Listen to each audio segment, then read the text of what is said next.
Okay, so what are your key identifiers? So if I were to ask a person who knows you best, give me the top 3 attributes of this person, what would they say about you?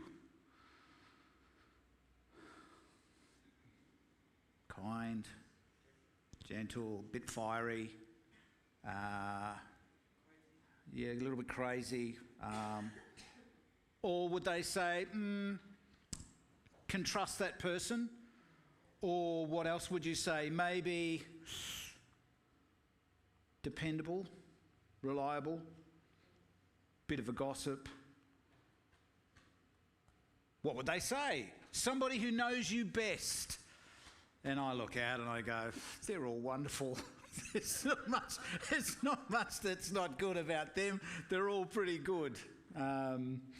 I think that's the case. But I don't know everybody that well. And I think we know ourselves pretty well, don't we?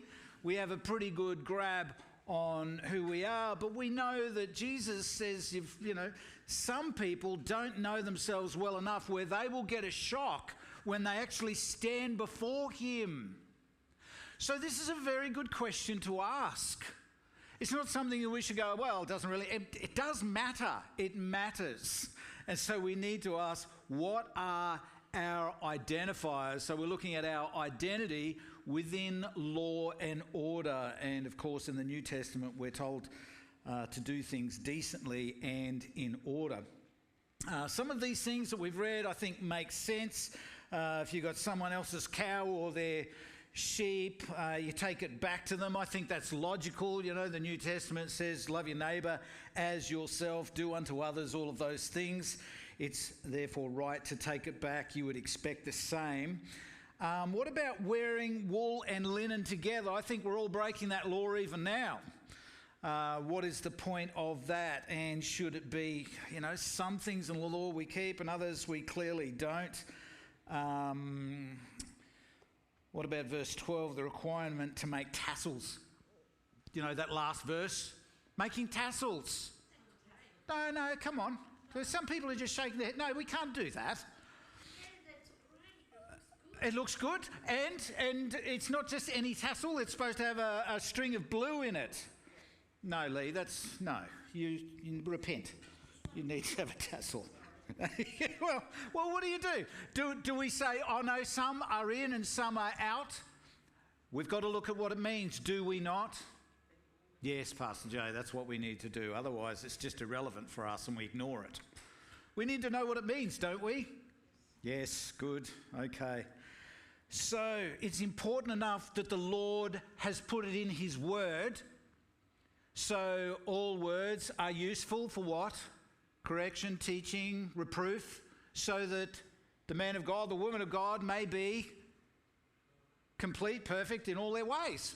You know how to worship God. So what's the point in all of this? I think secular, I would say foolish people in our own day, they mock God's word because of this stuff. So we can't just say, oh, well, it doesn't matter. It does matter. It does matter. So we do need to understand what God is saying here. And I think if we don't, then we are adding really to their judgment because we don't give an answer in season or out of season. Does that make sense? Yes, again, it does make sense. All right. They're about to go, they're ugly, aren't they? Sorry about that. But AI does that sometimes. I don't know what they really look like. I mean, there are some, but they're demons. So they disguise themselves as an angel of light, but really they're worthy of inheriting hell for eternity. There they are. Baal, Moloch, Asherah. There are a whole heap of others. We're going to talk about Ishtar this morning as well. These are gods that are in the land of Canaan. Now, we already know they're struggling with these guys. How do we know? Because they what?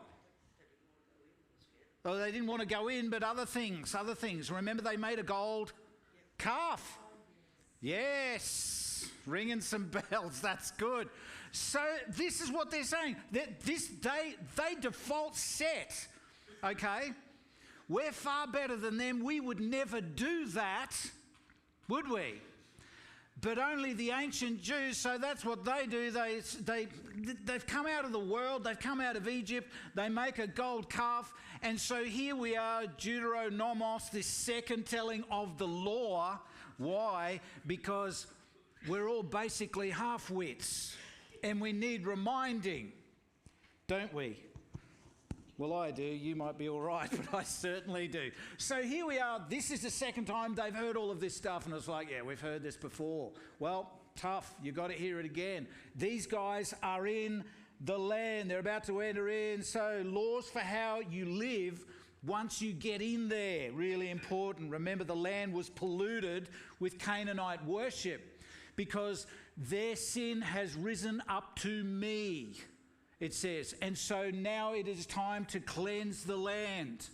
And so you Israelites, you are about to go in, you're going to cleanse the land because it's polluted and this land matters. That's really key, even for today. Even for today. You think God just forgets and he goes, oh, the land doesn't matter anymore. It matters. Otherwise, lots of prophecies in the Old Testament aren't fulfilled. And if he doesn't fulfill them then what assurance have you got that he's going to fill it with you? You've got no assurance, have you? If he just drops it out and says, oh, well, that doesn't matter. It does matter. Come on, it does matter, folks. The land matters, and we see that going into when Jesus comes back. And in fact, that verse that our brother read, Acts 1, verse 8, right? What was the reasoning behind Jesus giving that verse? Do you remember?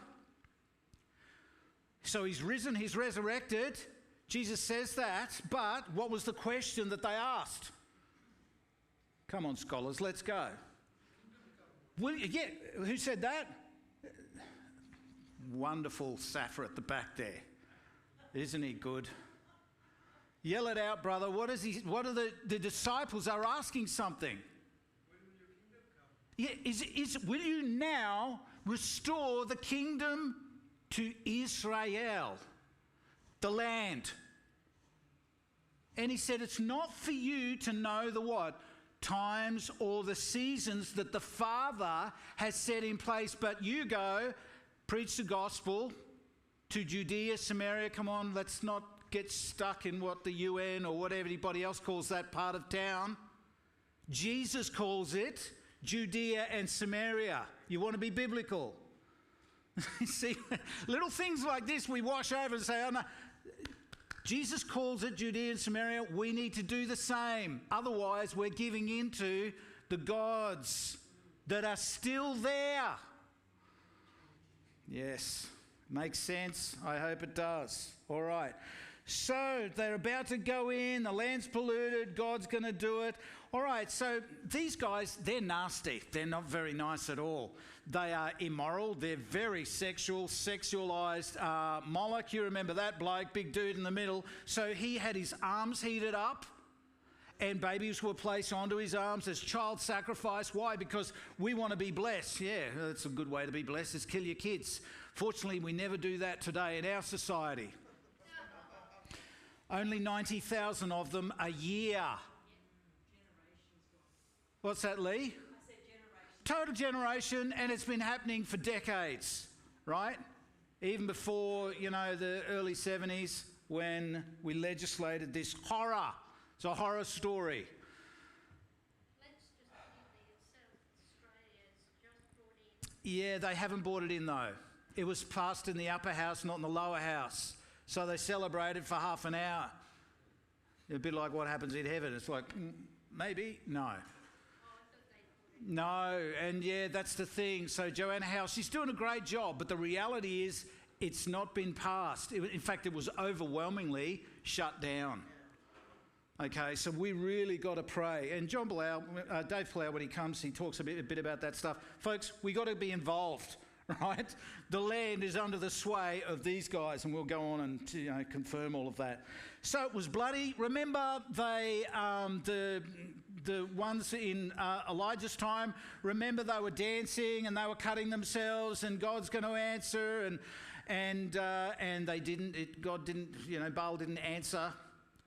And of course, God was the one who confirmed that he was the God of the land. They used to cut themselves. They used to have sexual practices, male and female prostitution, horrible sacrifices to Baal, to Moloch, to Ashtoreth, and to Ishtar, who was also called the Queen of Heaven. God had said, time's up. We're done. That's it. One day it's going to happen, isn't it? Time's up and he's going to return. So we've got to encourage, it says stir one another up. We've got to actually encourage each other with expectant hearts. Hey, not worry about what you're going to have for lunch, right? Oh, what's going to happen tomorrow? You got a few things on? Hey, got a few projects on? What's going on? We've got to start thinking more about this stuff, guys. And we've really got to, and when we have communion, that's ushering in God's return. So it's important that we start thinking more and more about this stuff. How is the land going to be cleansed? How is it going to be set apart for his glory? It's going to be done through his people, their actions, their words, and their belief system. That's how to do it.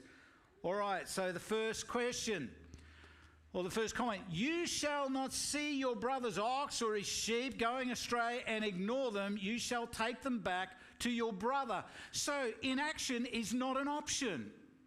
I'm telling you now, inaction is not an option. That which you walk past, you sanction, don't you? Oh, just ignore it. Doesn't affect me. Well, it does affect you. If you see, it doesn't mean if they've wandered into your paddock. Come on. It doesn't mean if oh, look, that's impinging on me. He's eating my grass. Get out. Better take you back. No, if you see something belonging to someone else, a cow or a sheep or something else, they're going astray, you don't ignore them. Don't ignore them. What? You shall take them back to your brother, even if he's not local. See, there's a bigger responsibility. You look after them as your own, so you keep them as well. So this is like the Good Samaritan thing, isn't it? Except it's with an animal, and they cost money. I've kept a few animals. Horses, awful. They'll keep you poor. Yeah, horses are terrible. Oh man, vet bills, come on, doing their feet. Animals cost a lot. And then, oh mate, he hasn't kept his, fences. And so they wander off. Oh, who is it? Don't know. Oh, it's somebody's, obviously.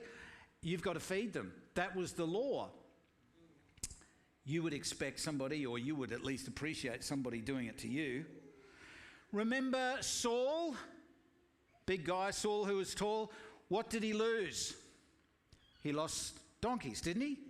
And after 3 days, they're worried about, no, you've got to go back. They were returned. They were found. They were putting in place this law. Okay, so that's the deal. They were returned. All right, we've got to do something. Your brother's donkey or ox, even if they've fallen down by the way, don't ignore them. You shall help him, your mate, to lift them out again. Remember, Jesus used this when there was the day of the Sabbath. Which one of you, if an ox or a donkey falls into will you not lift them out? Right. How much more this woman who's been bent over for 18 years, shall she not be released from her infirmity? You do it for a donkey or a cow or something, sheep, lift them out. How much more? Right, so Jesus is just applying that. This was all part of the character of God. It's part of God and his law and order coming into the land. This is why, come on, you need to be involved. Don't just sit there and say, oh, well, this is a nice little thing and good, and you stuff your mind with knowledge. I think we know more than we actually do. We know more than we practice. Don't you? Don't pick on me. Come on, please don't. Church is too small. If it was bigger, get away with it. I hate it when he looks at me. It's true. Come on. And you know me. You know me. I'm the first to say it. I think I know a reasonable amount. Come on, so that we've got to act on it. Those who knew much, much is required. And if you don't, what happens? What's that? Many stripes. See Sally saying it? Many stripes. That's what it is. Those who knew much, many stripes, and those who didn't, few stripes. I think we heard that this morning. That was in our reading this morning. Few stripes. They didn't know anything, but they still got punished. Why? Because you've got a requirement. You've still got a conscience, don't you? You've still got something in your heart, and that's a knowledge. Okay, get involved, take actions. Jesus says you love your neighbour as yourself, Matthew 22:39. Care for others. Paul says, but especially within the church. So it's your brother, but we know that it's even further than that. And so what about your enemy? If you meet your enemy, so this is the second law, but let's go back to the original law. Back in Exodus 23, what were we told? If you meet your enemy's ox or donkey, take it as your own. No, you shall bring it back to him. So the same thing requires. Same thing's required. Take it back to them. If you see the donkey of one who hates you lying down, they're burdened, right? Old mate's there with his ox and his donkey, and you can walk past and go, beauty, comeuppance. You deserve it. You're dodgy, mate. And just keep walking. No. What? You see the donkey of him who hates you, under its burden you shall refrain from leaving him with it. You don't leave him with it. Take it off, help it. You shall rescue it with him. What do you think you've done with that enemy? You've turned them, haven't you? You've turned them. How much of an enemy are they going to be when you've given like that? That's salt and light. And how quickly we want to, online. Oh, somebody's been nasty to you, haven't they? Oh, they've been terrible. And you've suffered some really heavy persecution. They've given you a nasty comment. And you just have to say something back, don't you? Hands up if you've done that. Yeah, pack of liars. Oh, AJ, there's one person that's telling the truth. Bless you, brother. All right. Yeah. Gee, I've been tempted too. Yes, you're tempted because they're ignorant and you've got to expose their ignorance. Don't get involved in it, right? Do not be overcome by evil, but overcome evil with good. Even if the enemy has, something that's gone wrong, help them out. This is law, the law of grace, when applied into the new land. And doesn't Jesus even say, love even your enemies? You love your neighbour as yourself, but he goes further. It's terrible. You've got to love your enemies as well.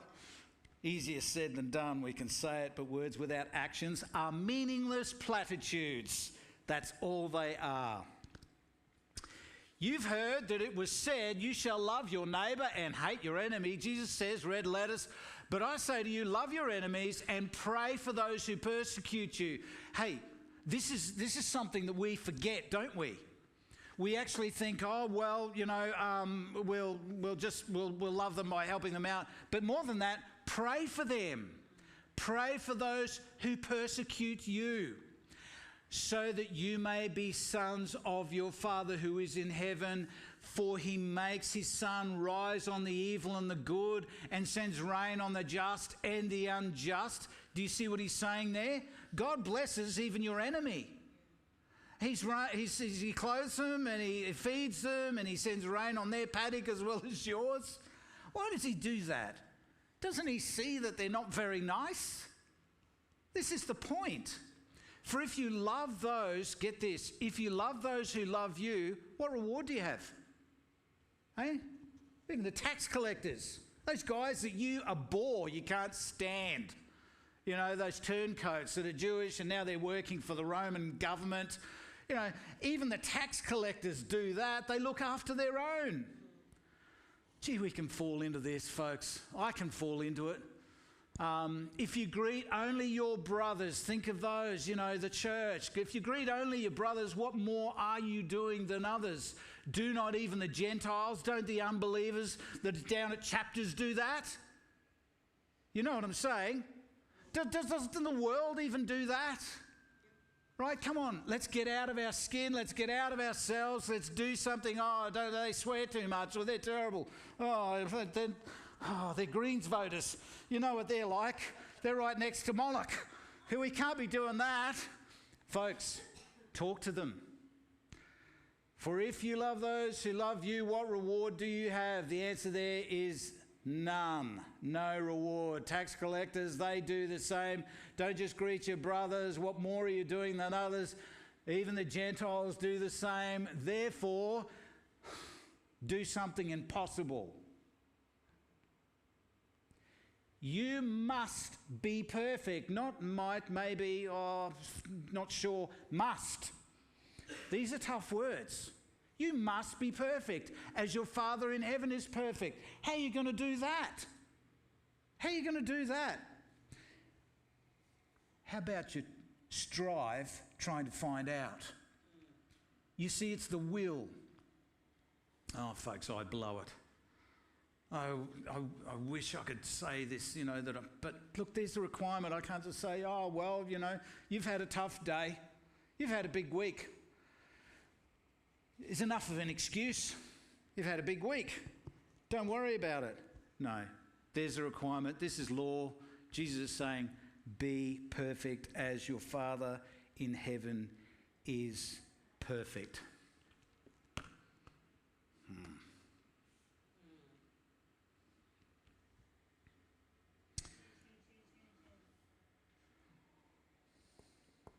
A woman shall not wear a man's garment, nor shall a man put on a woman's cloak, for whoever does these things is an abomination to the Lord your God. And I know what you're thinking. You're thinking, yeah, it is. Yeah, absolutely. Aren't you? I mean, that's been the same yesterday, today, and forever. How is that? That hasn't changed. You see, we want to pick and choose, don't we? And you all know the situation there with Tickle and Giggle. We've, talked about that. These are all laws, so we've got to understand them. We can't just pick and choose and say, oh, actually, yeah, no, abomination. Yes, I agree with that. You've got to pull all this apart. But remember, they're going into the land. Remember those three ugly gods, right? They're going into the land. So why is Moses saying this stuff? I mean, the Israelites, they were clothed by God, and remember their garments didn't wear out for 40 years, or their shoes. How cool is that? So let's just keep following after God with these same garments. So why is he saying this before they go into the land? Yeah, you know why. Inanna Ishtar, she was one of the gods. The queen of heaven, which is mentioned a number of times in the scriptures. Bow down, remember, bake cakes to the queen of heaven. Did we do it by ourselves? No, it was our husbands that, encouraged us in it. You've read this, right? Our husbands did it, all the rest. So here we are, among her powers, and this is from an inscription, Sumerian, which is ancient, but came across from the east over to the land of Canaan. Among her powers was from a Sumerian poem to turn a man into a woman and a woman into a man. These powers are yours, Inanna Ishtar. Remember the Ishtar Gate, the Assyrians, right? This is all part of it. And so this is not something that they just, you walk in there and because they're conquering the land. The gods are still there, the gates are still there, the bars are still there, all the worship poles are there, Ashtoreth and Moloch and, Baal and all those other guys, they're all there. So you can conquer and you can move the people out, but what else? The culture is still there, folks. Here we are. So how much of the culture in 2026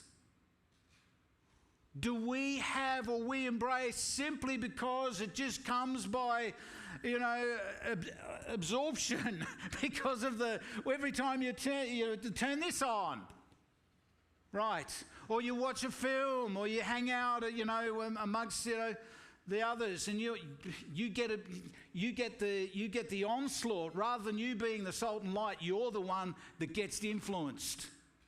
This is where you've got to make a stand. You've got to make a stand. She was in the land, Ishtar. There she is, Queen of Heaven. And so you don't put on women's clothing if you're a bloke, and vice versa. Why not? Because God, that's why. Because you're going into this land and you're about to cleanse the land, right? If you don't, what's going to happen with you, Israelite? You're going to be turfed. You're going to go as well. Did that happen? It happened a couple of times, didn't it? Why? Because they were overcome by the people, by the land. They were overcome and they embraced the gods, and it was already within them, wasn't it? What about this stuff? You shall not sow your vineyard with two kinds of seed, lest the whole yield be forfeited, the crop that you have sown and the yield of the vineyard. Or you shall not plough with an ox and a donkey together. That's actually a real photo. That's in the late 1800s, and just outside Jerusalem. That's an Arab dude, and he's got an ox and a donkey just pulling the cart there. So he's obviously going against it, but he's Arab. He doesn't worry about it. This is Jewish law. You shall not wear the cloth of wool and linen mixed together. I didn't even check my shirt. Apparently I look like Escobar. Thank you, treasurer, for looking like a drug lord. So why is that? Is that because in the olden days the linen was rough and it affected your skin? Or? So here we are. So some people, so the question is, you didn't hear it online. So what happens when you mix it? Does it, is it, what's the point? Is it because it's bad on, does it irritate your skin? What's the point? Okay. The point is, this was all done in the land, and it wasn't done without knowledge or purpose. All right, let's pick on them as we go down. Vineyard, two types of seed. What have we seen with modern medical or genetic development of seeds? Some of it's a blessing, isn't it? Oh, look at the size of that fruit, or some of it's great. Horrible. Who says horrible? Me. Oh, horrible. So, but not all of it, Roz. Is it? Some of it tastes good. Doesn't it? What happens is when you, so I know a little bit about this, so when you actually splice genes and you put other genes in, what do? Some genes go out. Some genes take off.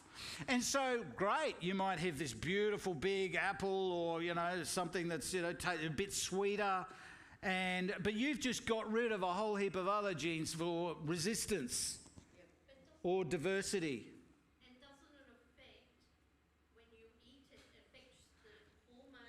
Gut colony, exactly. So because of all of this, so when you plant them together, this is the thing, right?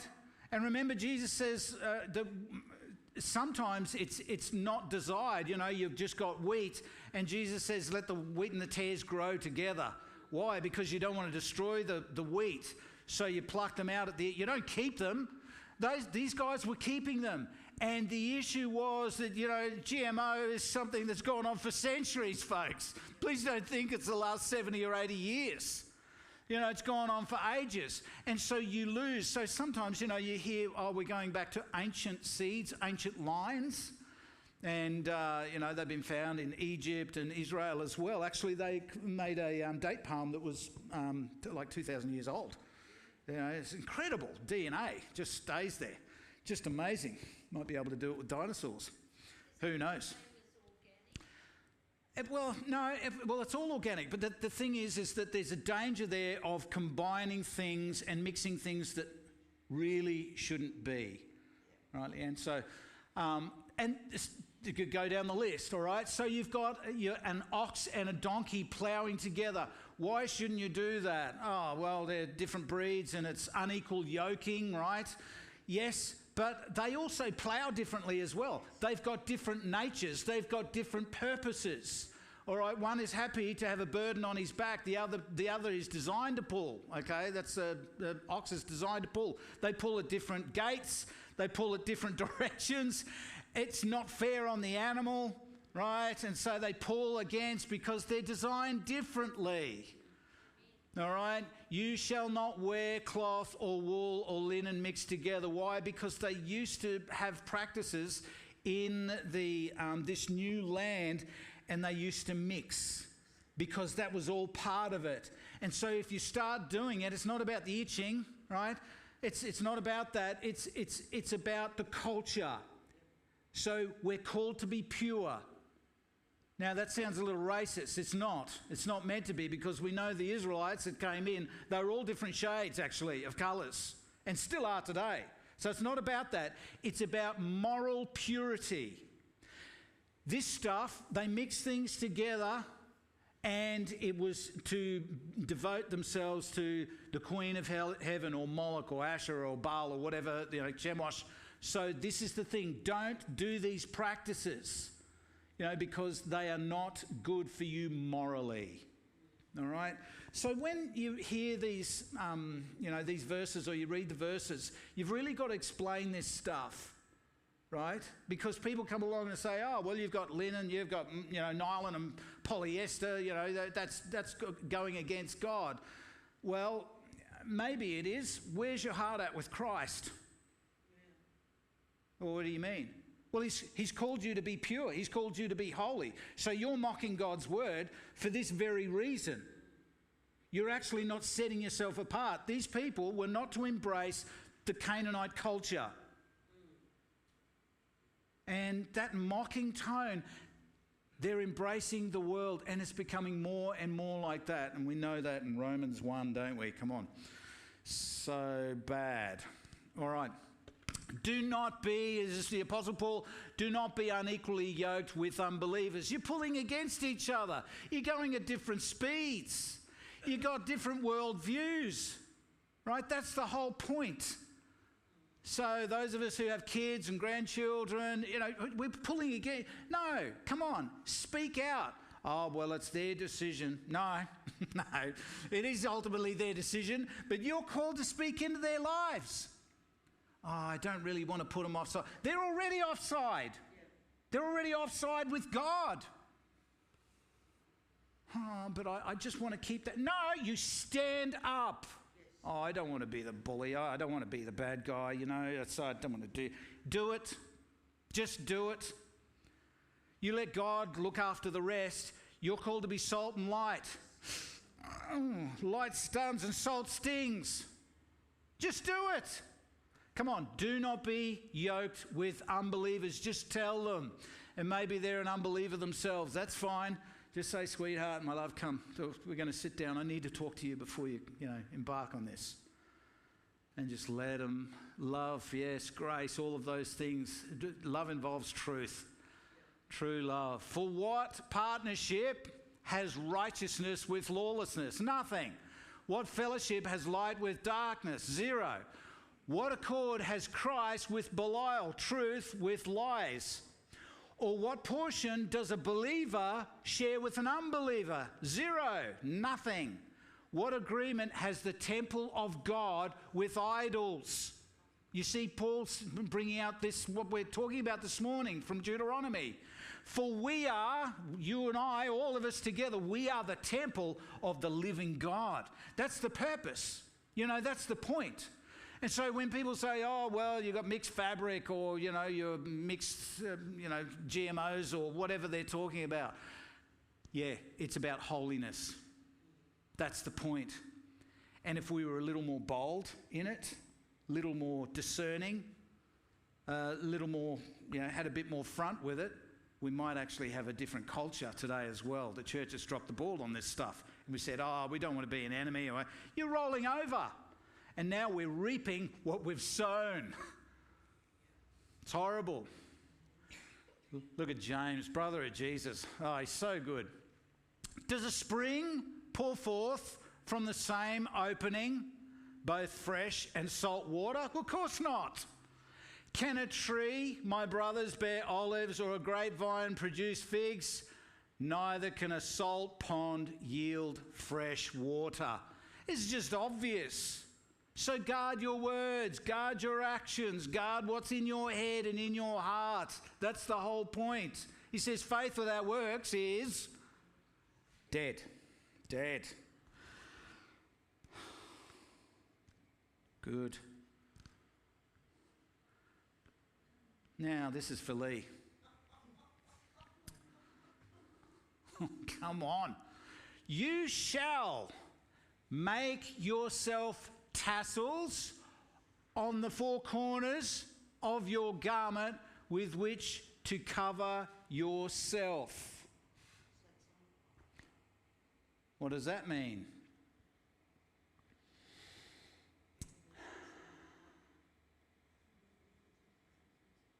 Why were the tassels there?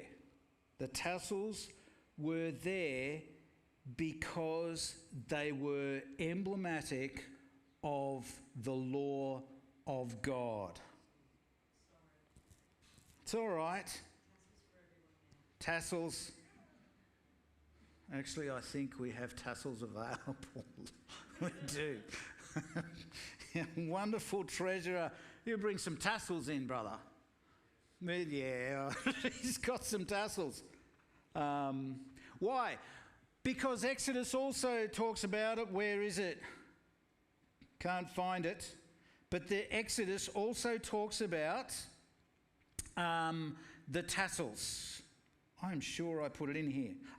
Yes. So Numbers 15.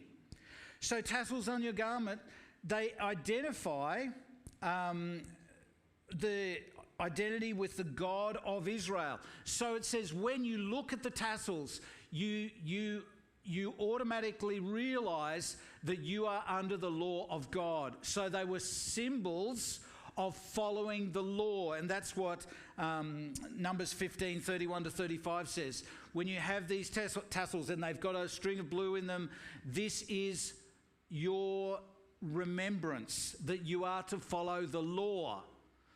But of course, even there, we go against it, don't we? Remember, Jesus rebukes the Pharisees. Why? Because it says they made their phylacteries wide and their tassels long.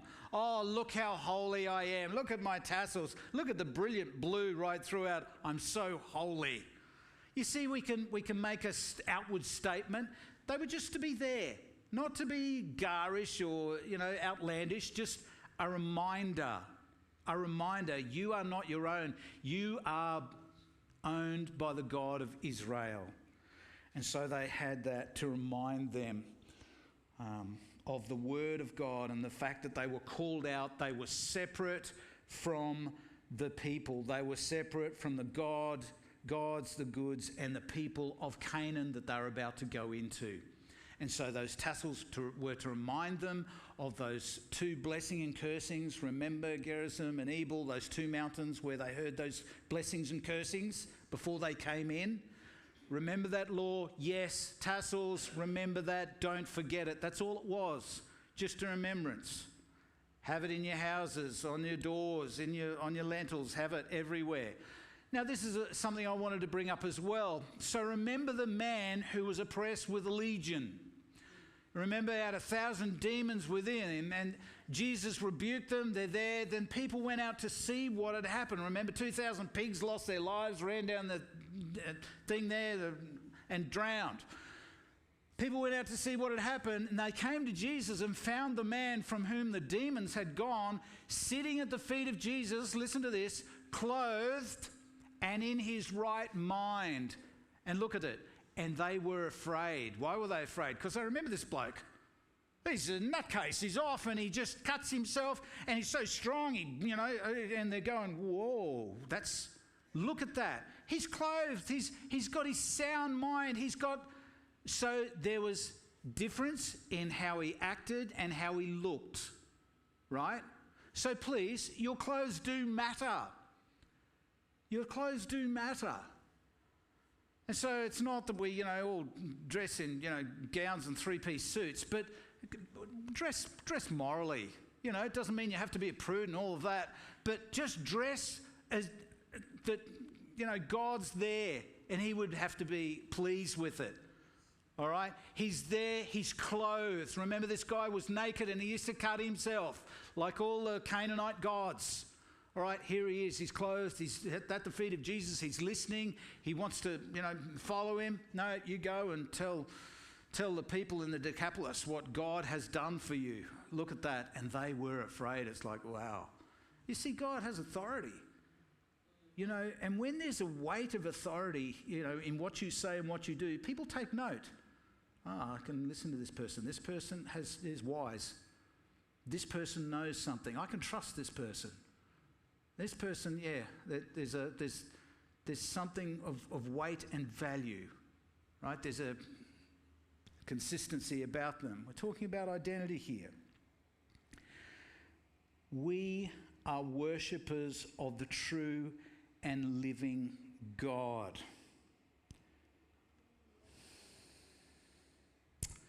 So the question I ask you is, how are you identified? Somebody who knows you well, what would they say about you? Oh man, this brought me to tears actually when I remembered this bloke, Nathanael. When Jesus saw Nathanael approaching, he said of him, so Nathanael's off, he's miles off and he's coming towards him. Here truly is an Israelite in whom there is no deceit or no guile, right? He's got integrity. Look at that. Look at that witness. This is the God of heaven and earth. The creator of things seen and unseen. Saying of Nathanael, look here, hey, look at this guy, this bloke. There is no deceit in him, no guile. I just thought, oh God, man, I wish that was me. Where you just don't go off, or you don't get distracted, or you just don't get thrown off course. Here's a bloke, he's consistent. It doesn't matter what situation, he's consistent. A true Israelite. This is a guy where there's grace in him. He's known as one. Where there's integrity, there's honour, there's truth. There's no guile, there's no deceit. So that is how Jesus describes, how he describes Nathanael. How are you described? How would you be described? We're taking the land, aren't we? There's false gods in the land. Look at us. Come on, look. We even had this week where a court's, it's just thrown things out. That we're going against, those two nurses. You remember? Those guys say, oh no, we're throwing out that because, well, it was recorded, that evidence was recorded without their knowledge. They were quite happy to share it. And it's common knowledge now. And the judge just said, no, well, if it's not going to really help the case or confirm the case, we'll leave it. It's the only thing. It's the only thing. So this is the point. We can get all upset, but the reality is, folks, come on, we've got to speak into it. You've got to talk about it. You can't just say, oh, well, I'm just going to talk about it with my brothers and sisters. No. What good is that, Jesus says? You're not salt and light. Oh, I might lose my job, or, that's the sword. Jesus says, I haven't come to bring, peace. There's a sword. I've come to bring a sword, 2 against 3, 3 against 2. Take out your sword, the word of God. So who are you? Can I just say, and I've said this before, but I say it again, for me, you're all converted. You're all like, this is actually easy for me to do this, right? So that's why I've had to step out a little bit with what we're doing in that other little room in there, right? And saying some things. The purpose of that is to get out there. Most of them are unbelievers. Thank God. Thank God. That's what we're talking about. So the thing is, you've got to remain focused on, okay, you can talk about these worldly things, but bring it back to the Word of God. Bring it back. Don't just talk about it. This is the other thing that we're seeing, aren't we? We're seeing that there's a reaction and people are moving more to the right. It's just true. It's what's happening. But what is that without truth? What is that without Jesus?